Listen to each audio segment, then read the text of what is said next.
Hello, my name is Robert James Slam. I work here at Malmark Bell Craftsman.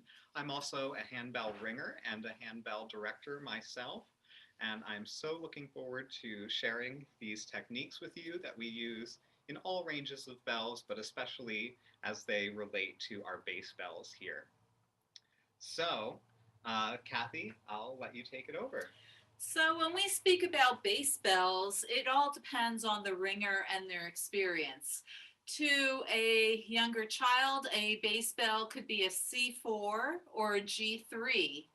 To an adult, a bass bell could be the G3 to lower fifth octave of a C3, and to a I can't get enough of handbells ringer, a true bass bell could be a G2 or a C2. A lot of the techniques that we are speaking about today were developed in the early 1980s, once the sixth octave range of bells was designed by Jake Malta, and then in 1984 was the premiere of the seven octave range of bells from C2 to C9. So a lot of the techniques that were developed from C2 to B2 were then carried up into the lower fourth and lower fifth octaves.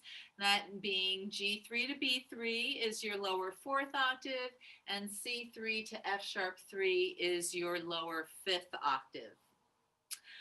Because bass handbells are a very top heavy instrument, I would probably I think Robert would agree with me that the hardest thing about ringing a bass bell is not ringing it, but it's getting it into the ready to ring position in a safe manner for the ringer.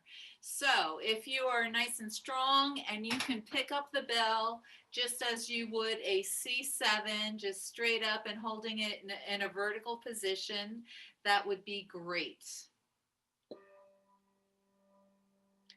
However, if you are unable to handle the weight of a C3, which is more than 10 pounds, we have some other suggestions for you.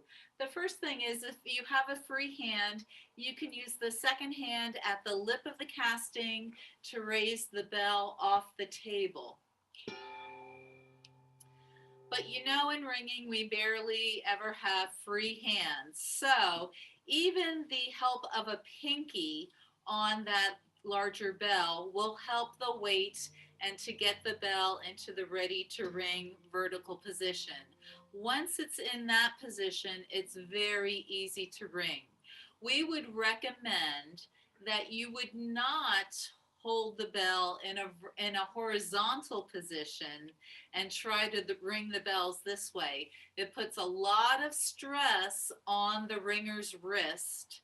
It also puts a lot of stress on your handles. So if you are an organization that experiences a lot of breakage of handles in your bass bells, take a look at how your bass bell ringers are holding them. They should not be horizontal or parallel to the table. They should be in the vertical position, like an ice cream cone or your favorite beverage. hmm And I know, Kathy, you've mentioned in previous sessions that the handguard is one of the most underappreciated aspects of the handbell. And so if you're holding your bass bell all the way down here, you're going to be much more inclined to cause undue stress, not only on yourself, but on the bell itself. And so using that handguard to really support the weight of the bell and not feeling a need to squeeze so much, especially lower on the loop of the handle, is really important, I think, as well too. That's great, Robert. And then finally, one of the easiest ways to get the bell in the vertical position is to roll it back on the handle. The interesting thing is that once you have the bell in the vertical position and then lift it, it feels so much lighter on the wrist than in the horizontal position. Yeah, if I'm picking it up like this is a lot of stress on my wrist, and I don't like that, especially if I'm ringing for longer periods of time. But if I'm able to actually sort of, you can see I'm almost pressing the handle in, and that gives me the amount of leverage that I need to get that casting up easily despite the weight. Okay, so once we're holding the bell, we have our basic handbell ring. If it's a little heavy for you, you might consider holding it with two hands. Especially on these fifth octaves or those sixth or seventh octaves for sure. Another idea would be to roll the bell back, get it in the vertical position, either leave it on the table just as it is to absorb some of the weight for you, or lift it, and then you're going to throw the clapper and let it strike the casting. So I'm taking my opposite hand and I'm just grabbing my clapper and getting that into the casting. Now today we are teaching for all times, but we all do realize in COVID times it's very difficult to sanitize your clapper heads. So we do recommend during this COVID time that you try not to touch the clapper heads themselves, but know that that's a wonderful way to produce tone from your bass bells once we are in safer times. Right, and if you look inside, you'll notice your clapper head, you have a lot of metal there, that's brass, that tarnishes very, very easily. And then you have the felts, both in the fourth octave and in the fifth octave. And you really want to try to avoid, I think, getting too much moisture or liquid, any sanitizing spray, because that, if it's in the felt, will eventually carry over to the casting as it strikes the casting. Okay, and one other way that we can ring the bell is to, again, get it in the vertical position, suspend it in the air, and strike the casting with a mallet. Now, I'll let Robert do that. You'll notice that he is moving the bell after he strikes it. If the bell is left in a stationary position once it rings, it will die very quickly. There will be very little sustain coming from the bell. It's actually the arm motion of the casting moving through the air which is the breath support for the handbell and allows it to have a stronger sustain and gives it a little bit more musical spin to the tone. So just to demonstrate that, this is a stationary bell with no movement. And the sound is already beginning to die out. I'll just stamp that quickly, and here is in motion.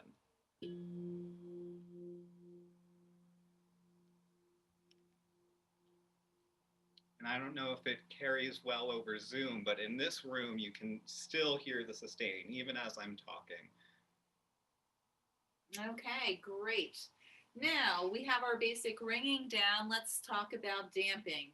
In our earlier sessions, we talked about our handbell castings being tuned to two pitches, the fundamental at the lip, and then the 12th in the overtone series coming from the waist of the bell. Easier said, that would be the fundamental at the lip, and then an octave and a half coming from the waist area. Robert, is that a C?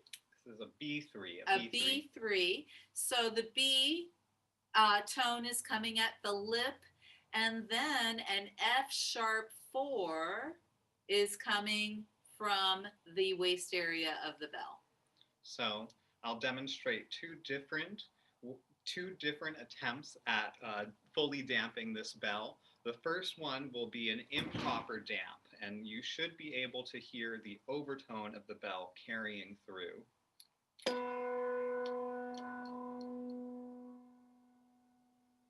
So notice I just touched the lip of the bell, and that overtone is still continuing to carry quite a bit.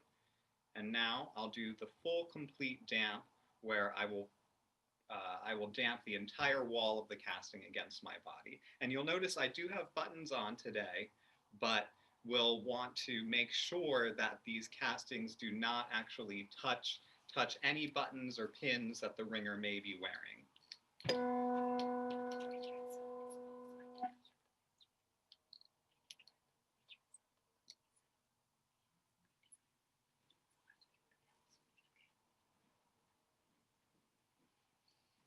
I think there's a request to hear the bells a little louder, So I had these on the soft clapper setting, but it's sometimes necessary, depending on the space that you're ringing in, that you may ring on the medium or even the hard clapper setting, although we don't always recommend that.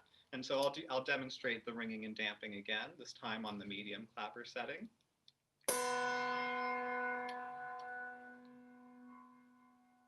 And notice with the improper damp, you still continue to hear that overtone. And here's the proper damp.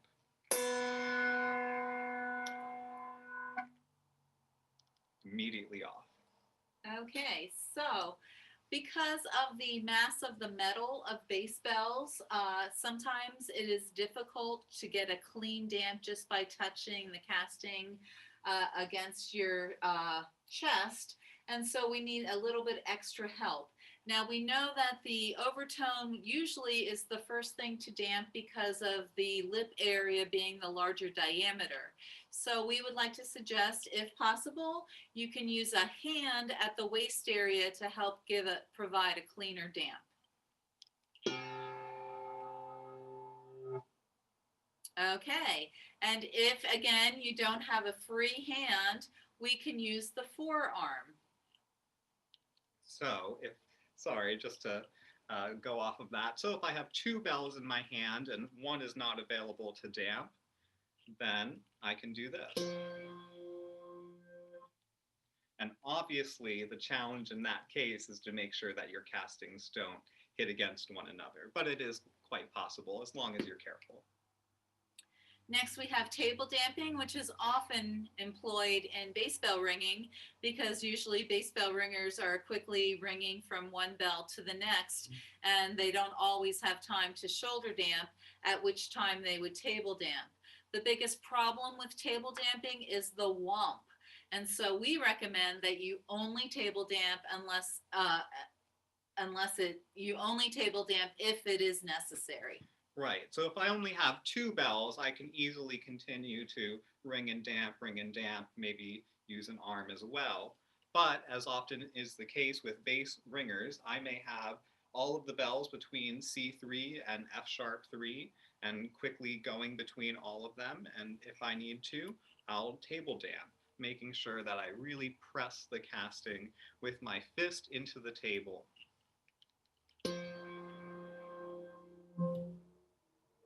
Trying to do that as cleanly as possible, again, to avoid the whomp that Kathy was mentioning before.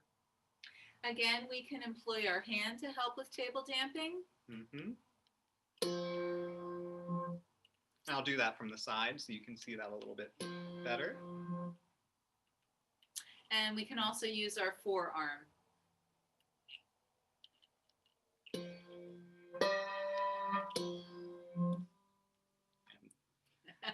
And sometimes bass ringers get creative too. Okay, before we move on to special techniques on bass bells, are there any questions?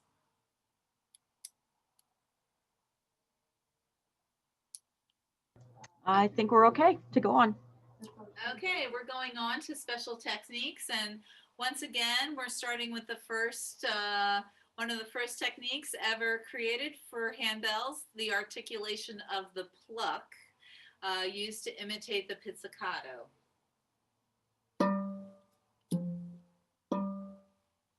So when a bass bell ringer is plucking a lot of bells at one time, one of the toughest things, especially when you're working with the 6th octave and the 7th octave, is having to reach over the bells to get the pluck going. So if you have a piece that uses a lot of plucking and you prefer to pluck rather than mallet, and again, we don't recommend this during these COVID times, but going out into the future, a much easier way to do the pluck is to turn the bells around so that you can easily get to the clapper assemblies. And bass bell ringers are always busy, so if need be, they can pluck, or they, as Robert just did, you can use your fist to tap pluck.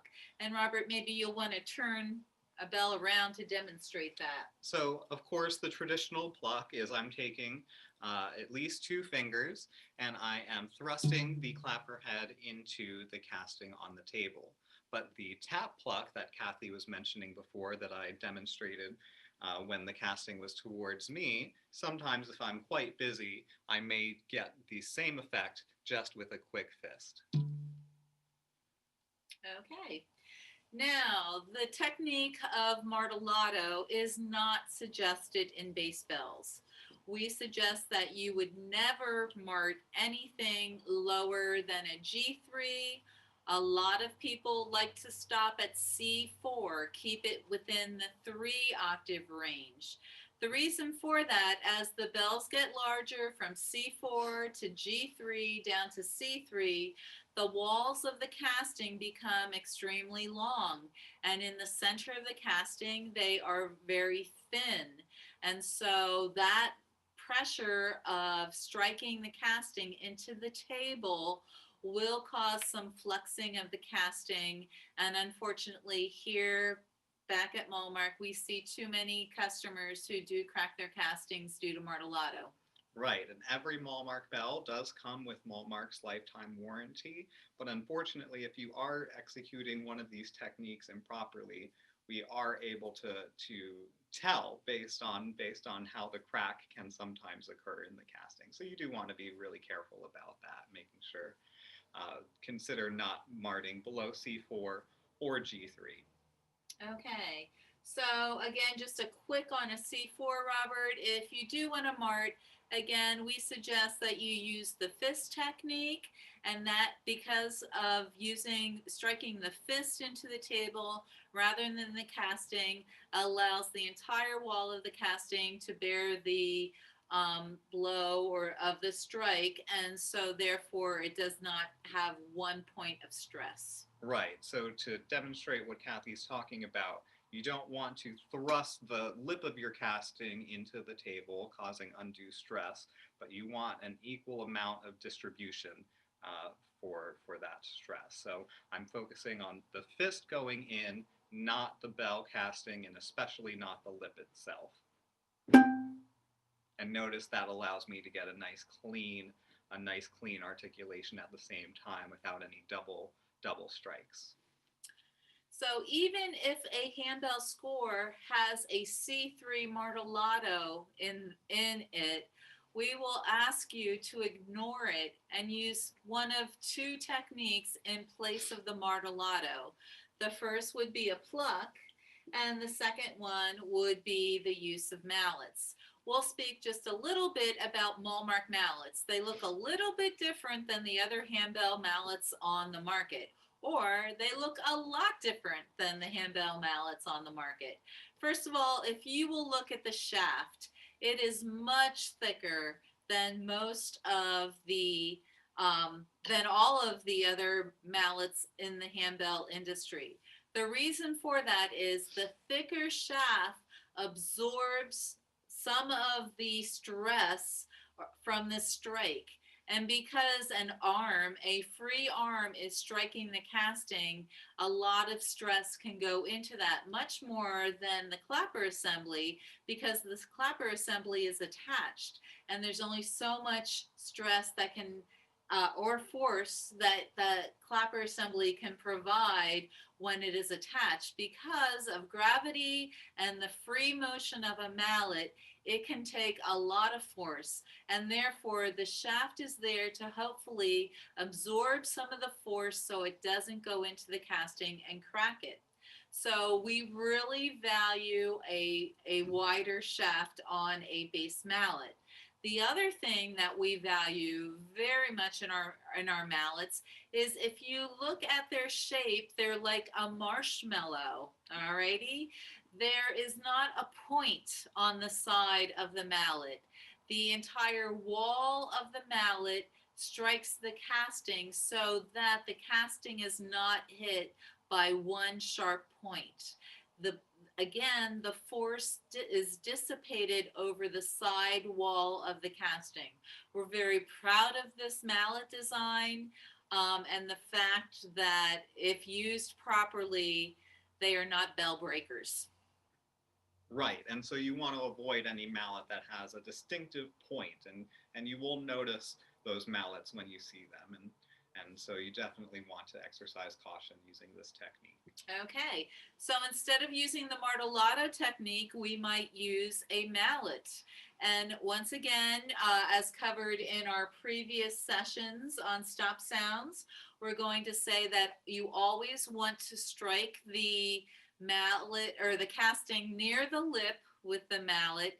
Never strike in the center of the casting. That is the thinnest part of the wall. It is thin, the casting is thin in the center so that we have a stronger fundamental and 12th overtone. So this is a proper mallet. And I would certainly avoid hitting this area in particular. Okay, and so because in bass bells we don't do marts or mart lifts, we had to develop a substitute for the mart lift. So if you are malleting, you do a mallet lift. And trying to keep that in motion, which I think is what you were about to say. Right, or you do a pluck lift.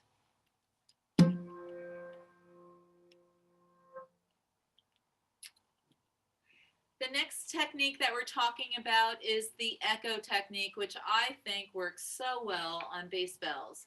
And the reason for that is the echo technique truly uses the design of the longer walled casting sustaining for a long time. So I'll let Robert demonstrate the echo.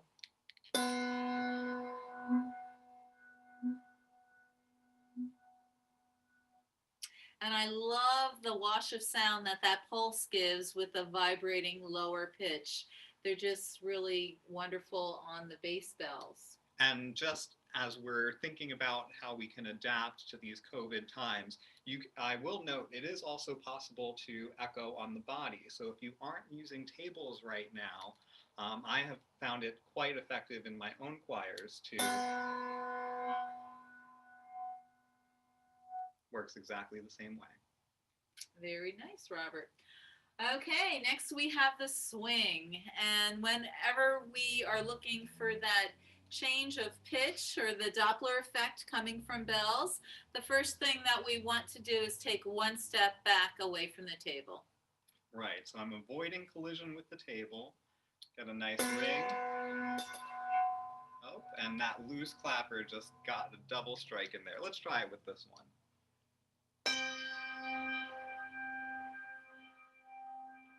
Of course, being aware of the surroundings, making sure that we don't bump into any neighbors next to us, tables behind us, or tables in front of us.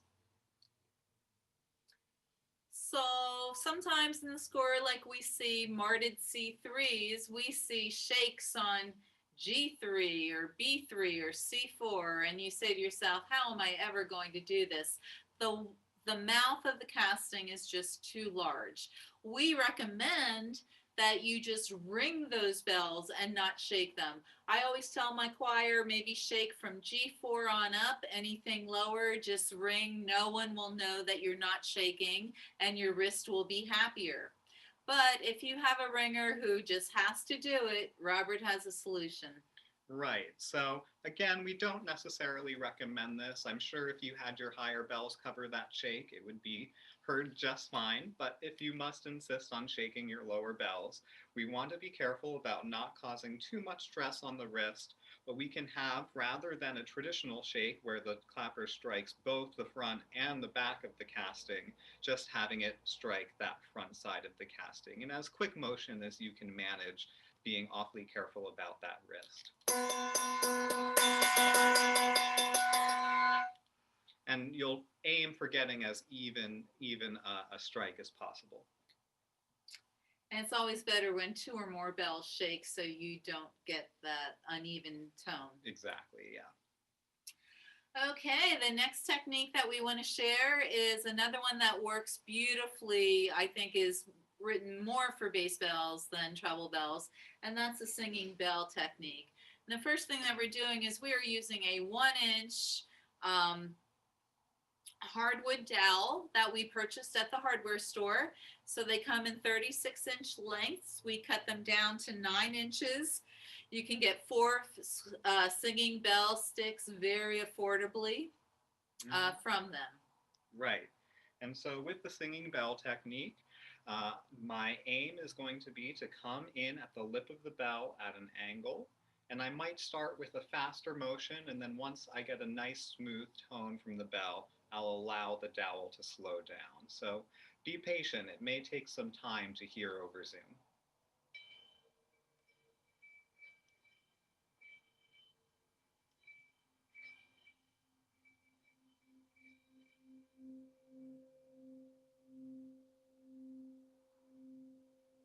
And notice once I've gotten that nice pure tone from the bell, it doesn't take much motion to continue the sound for as long as needed. And we know that composers like to use the singing bell technique for quite stretches of time. And then you would damp it just as you would any other technique. Because of the mass of the metal and the lower 5th octave bells, sometimes you may have a C3 or D3 that's very difficult to get to be able to sing. So just know that you have to start sooner on those larger bells if you want them to be heard, because you're getting a larger mass to vibrate. Right, and again, with these larger bells, feel free to allow that bell to rest on the table while you're doing this.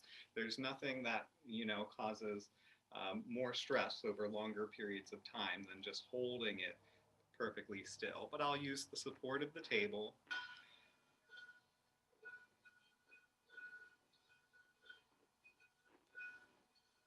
And notice it is taking more time than the C4.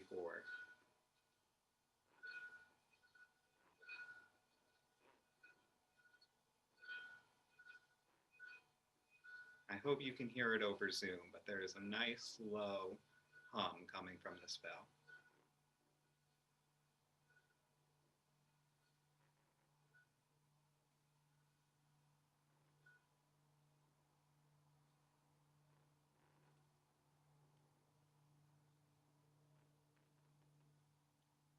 So it took quite some time, but I think we've got it.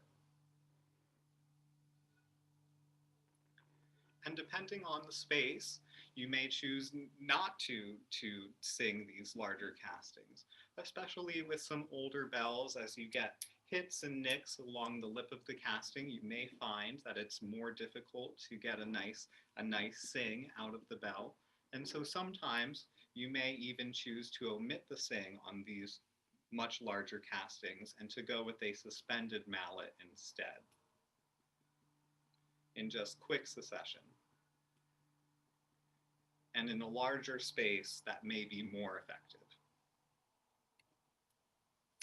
And because of the strength of the compositional effect of the bass bells, they are heavy metal. There's a lot of mass to them.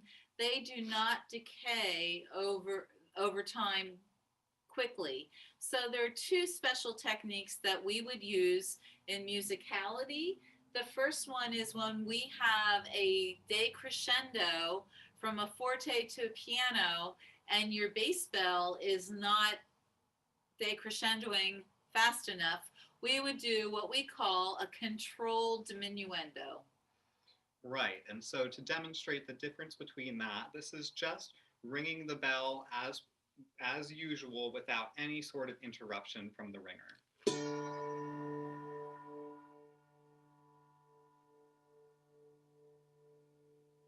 Notice that it continues to carry for quite some time. And now that diminuendo that Kathy was talking about.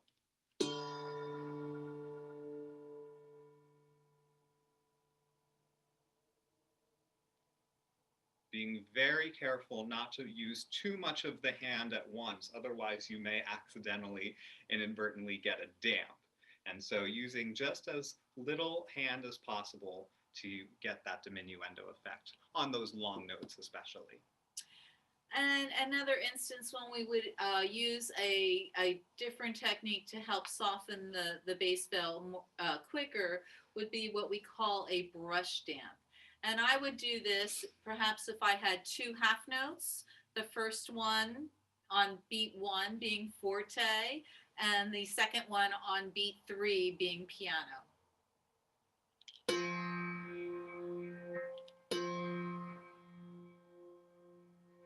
So Robert is just lightly brushing the casting against his shoulder, not a complete damp, but just a brush.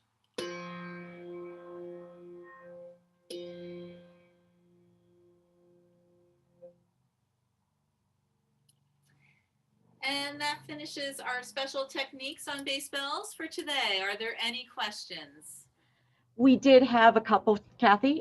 Going back to basic table damping on the bass bells, Carl was asking about, he had created some foam rubber bumps a few inches high and put them under the tablecloth, and he's asking if that's a good or a bad idea. It's a good idea. It helps with the curve of the bell. Yeah, I would agree. And there are similar devices on the market, cradles, and other things that also help with that, I would say. I think it's a really good idea, especially if it's a church choir and you're ringing one or two pieces and you put your foam underneath your table covers. Sometimes if you're ringing a full 90-minute concert, you have to do a lot of readjustment of those foam wedges. So you may want to consider an alternate method. Right, right. Yeah, I found it as a good way to also keep the bells from rolling into each other. If you get really active, it's easy to have it sort of roll a little bit when you put it down. And so it also creates a placement. But the major thing for me was just to provide more surface area so that when you lay it down, it's damping, quite a number of inches all simultaneously. Right, and that actually leads us to another good point as far as the foam and damping. We do recommend as an option for you to consider getting a softer density foam, especially when you're using these the extremely large bells, 5th octave or even 6th and 7th octave, for that exact same reason, to have more surface area to absorb the sound and get a cleaner damp. But we would never Thank you. recommend super soft foam if you use any Martillato. We would never want you to mart on a super soft foam, but if you are really protective of your bass bells and you're only going to do all of the other techniques, we highly recommend super soft foam under your bass bells. The reason why the bells roll is because the castings are uneven. The walls of the castings are uneven. So the strike point, the finest part of the casting, doesn't always align with the thickest part of the casting. And so when we get into a 15 or an 18-pound bell, like an F sharp 2 bronze or an F2 bronze, you will notice that those bells will just roll to their thicker walled point. It won't stay on the handle. It's going to want to roll where it falls. And so the super soft foam helps with that a little bit. And of course, we are talking about 4-inch foam, which I think is another important consideration. 3-inch foam is great for hand chimes, but to protect your instruments, always use 4-inch foam. Thank you. Thank you for the question. And Kathy, questions? Yeah. do you have a comment about your opinion on rubber coverings on a dowel, the pluses and minuses of having that on there? I think it may depend on the bell. I've used both with great success. There are, I think, plenty of special dowels on the market, and if you feel that it's necessary to purchase a rubber dowel, by all means, be my guest. But again, Kathy has given us a great, a cost-effective option with just a simple wooden dowel that you can pick up at any hardware store. Thank you. The trick to remember is, as Robert demonstrated, if you, as soon as the bell begins to sing, you really need to slow down your motion. If you slow down your motion, you don't need the extra benefit of the rubber so that the mallet's not going to skip on the bell. All you have to do is slow down once it begins to sing, and you're fine with the corner store hardware special. Right, and I've had choirs that have purchased those special dowels with one end dipped in rubber and the other end in wood, and the opinion is still divided on which is actually more effective to get that to sound fastest. And one last question is, what about lightly tapping the bell to get the singing started? That is going to depend, in my opinion, on the music and the way that the piece is written. There are some composers who will actually have you strike the bell first and then engage the dowel, which I think is maybe the most difficult because you have the casting actively vibrating, and then you're trying to avoid getting that additional buzz. But we do sometimes find that getting that tap to initiate the sound may be effective. But again, if you come in at an angle, Right from the start, right will from give the you your start, tap. yeah, you can avoid the need to engage a tap, which may be more effective compositionally depending on the piece. Before we move on, I do have one more comment that Robert doesn't know about, but he's known over the years when we've worked together. And I have a little rule in bass bells, and actually in every bell, but especially bass bells, for the health of ringers. You never want to raise the bass bell over the shoulder. Yes. Okay, it leads to tennis elbow very quickly. So you can extend the bell and move it, but the Statue of Liberty ring and all those rings, what happens is the bell goes up by your strength, and then it will fall very quickly because of the weight of it, and it really changes the pitch, which I personally don't like musically, but more so I don't like the not so healthy manner of stress it puts on the ringer's elbow.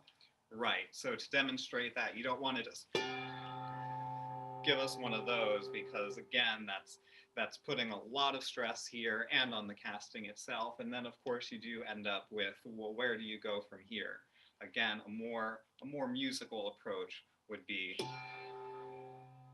start in a lower plane and continue in your the same motion that you would use in any size bell. Any other questions? I do not see any other ones. I think you're good. Thank you. Carl gave us a great lead in to talk about any kind of special equipment with bass bells. The first one was that we recommend super soft foam with bass bells as long as you are not marting. The second one is bass bells require more table space. So the first thing that you can do to give your bass bell ringers more table space is to get the binder and the riser off the table and switch over to a floor stand. The second thing, if you are going down into the lower 6th octave, G2 to B2, and the lower 7th octave, C2 to F sharp 2, you may want to consider going with a deeper table. The standard table, the standard handbell table dimensions are 30 inches by 72 inches or 6 feet by 30 inches. You may want to consider going to 6 feet by 36 inches just so that there is more space on the table. And that takes us over to how do we set up our bass bells. So there are different ways to assign bass bells.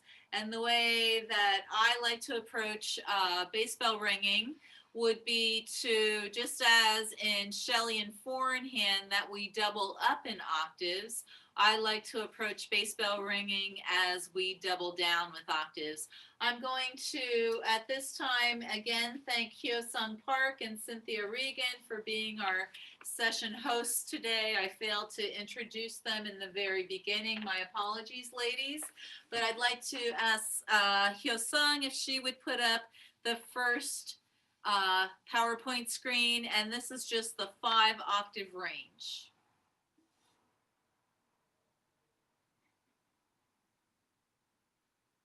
Okay, and you'll see that again, we are talking C4 or second space bass up to C7, second ledger line treble bells is our 3-octave range.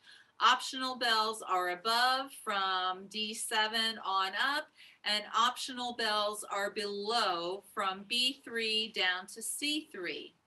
Hyo-sung, if you wouldn't mind going to the next screen. So I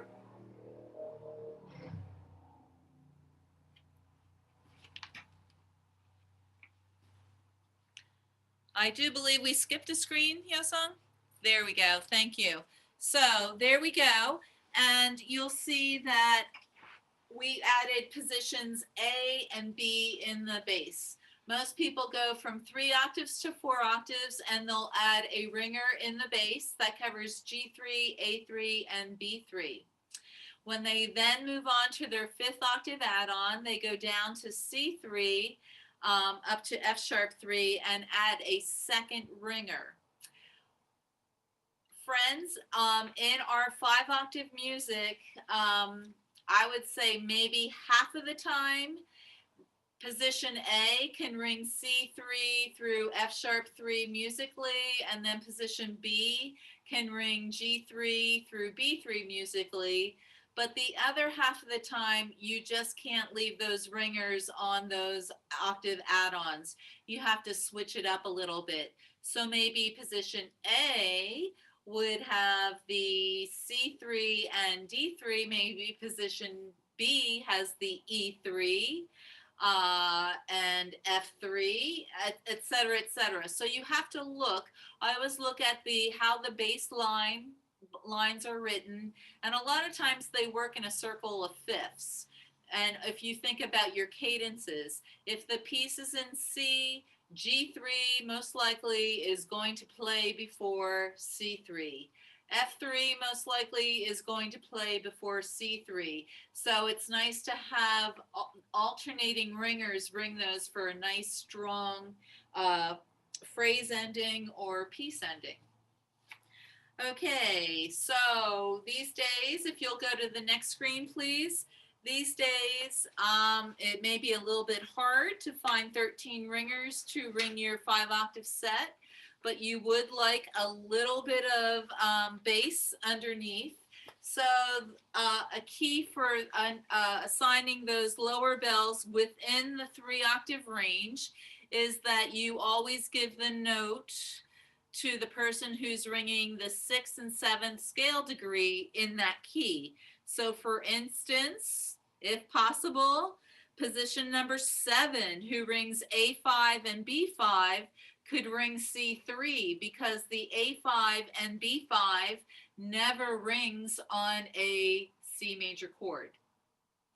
Position 2 can take the G3 because it's E and F leading up to the G. Again, position 2 never rings on a G major chord, and etc. and etc. We're running out of time, so I won't spend too much time on that.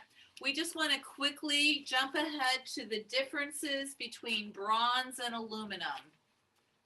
So because I'm a Don Alured student, I started out ringing those low bronze bells. I am very proud to say that I was a ringer in the premiere concert of the first 7-octave set of bells, directed by Don Alured. I was very young at the time, but anyway, at Westminster Choir College, we had a 7-octave set of bronze bells, and then probably maybe 10 years later, the full set of aluminum bells came out, and I quickly fell in love with them. The differences of the aluminum bells versus bronze is that first of all, the aluminum bells are twice the size of their bronze counterparts. So you can see here, Robert has a C3 bronze in his left hand, a C3 aluminum in his right. And you'll notice, of course, that the C3 much smaller in size, but you may not be able to tell, but the weight of the C3 in bronze is much more than in aluminum. So if you have younger ringers or even older ringers who have trouble handling the weight of some of the bronze larger bells, you may actually consider upgrading to the aluminum. So I misspoke earlier. A C3 bronze weighs in at about 8¼ pounds, where a C3 aluminum bell only weighs 5 pounds 2 ounces. So about a third of the weight difference. And you have G2s over there, Robert? Mm-hmm. Okay. So a G2 bronze bell weighs in at 12 pounds 2 ounces, where a G2 aluminum is weighing about 7 pounds. So again, you have bulk, but we've really lightened up with the aluminum. Because aluminum is a softer metal, the sound travels through it quicker, producing a very strong fundamental pitch without all of the overtone, giving you a much stronger bass. So I'll demonstrate the tonal quality difference between the two instruments, noting that I have to use 2 hands with this bronze version. Ooh.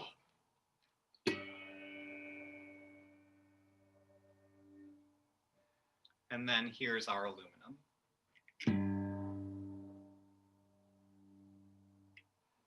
Both are tuned exactly the same way. It's just a difference of size and of weight. And there is a difference in tonal quality, which you would probably not do a solo piece on these bass bells anyway. So you can't really hear the tonal quality under a 5-octave set of handbells.